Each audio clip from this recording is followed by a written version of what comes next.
अजगर करे न चाकरी, पंछी करे न काम, दास मलुका कह गए सबके दाता राम। आप इसे कहावत मत समझिए, ये एक सच्ची घटना है। ये एक सच्ची घटना मैं आपको बताऊंगी तो आपके समझ में आएगा कि हमारे ठाकुर जी इतने कृपालु हैं, वो सबका इतना ध्यान रखते हैं।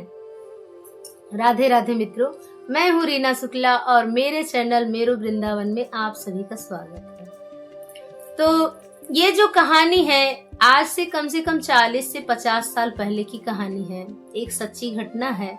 ध्यान से सुनेंगे तो आपको समझ में आएगा कि ठाकुर जी हमारे कितने कृपालु हैं और वो हम लोगों का कितना ध्यान रखते हैं। ठाकुर जी की ये कहानी बहुत ही मार्मिक है, हृदय स्पर्शी कहानी है। एक बार क्या हुआ, एक व्यापारी थे। वो व्यापार के सिलसिले में शहर गए हुए थे। व्यापार के सिलसिले में शहर गए हुए थे तो वहां पे जिस होटल में वो रुके थे वहां पे एक संत भी रुके थे उसी होटल में। तो व्यापारी जी जो हैं, जब व्यापारी जी के सोने का टाइम होता था तब संत जी के जागने का टाइम होता था। अब भाई वो तो संत ही थे, भगवान का नाम स्मरण करेंगे, राधे राधे सीताराम सीताराम करते रहते थे। तो जैसे ही वो जो व्यापारी जी थे वो सोने जाते थे, वैसे ही वो जो संत थे वो उठ जाते थे। वो सीताराम सीताराम सीताराम कहने लगते थे। अभी इनकी नींद डिस्टर्ब हो जाती थी। तो एक दिन ये व्यापारी जो थे वो गए उनके पास और संत जी से बोले कि क्या आपको ये क्या मिलता है, सीताराम सीताराम जो करते रहते हो, इससे क्या मिल रहा है? मेरी नींद डिस्टर्ब कर देते हो आप, रोज सीताराम सीताराम सुबह सुबह करके 4 बजे भोर से है।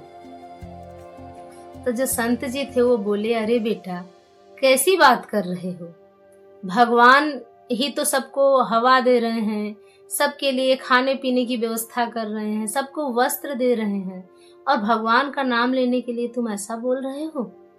तो बोले कुछ नहीं, अगर काम नहीं करेंगे तो कुछ नहीं होगा, कोई भगवान व्यवस्था नहीं करते हैं। आपके भगवान में इतनी हिम्मत नहीं है कि अगर हम काम नहीं करें एक दिन हम बैठ जाएं तो आपके भगवान हमें भोजन करा दें। करा सकते हैं क्या? बोले बिल्कुल बिल्कुल, मेरे भगवान आपको भोजन करा सकते हैं। बोले अगर मैं नहीं करना चाहूं तो भी करा देंगे? बोले बिल्कुल। उनके लिए कोई असंभव जैसी चीज है ही नहीं, वो तो अनंत ब्रह्मांड के नायक हैं। उनके पास सब कुछ संभव है, सब कुछ पॉसिबल है।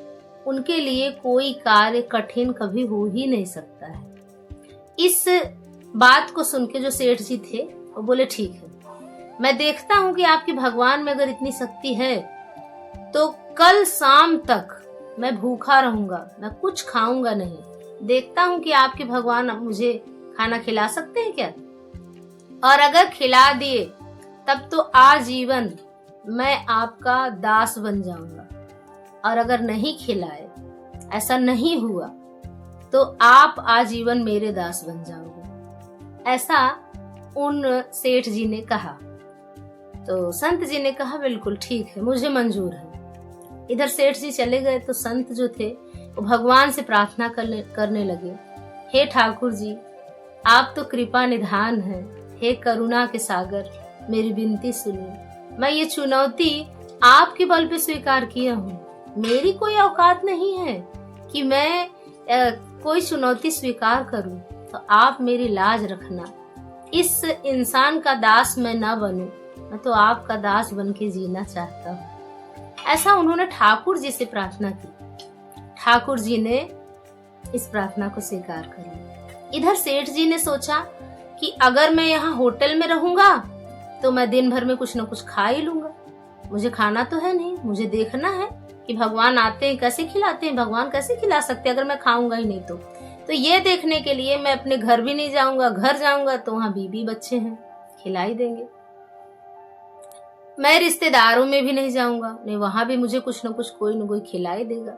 ऐसा करता हूं, मैं जंगल में चला जाता हूँ और जंगल में जा करके वो बट वृक्ष के ऊपर, सबसे ऊपर बट वृक्ष में बैठ गए, पेड़ पे बैठ गए।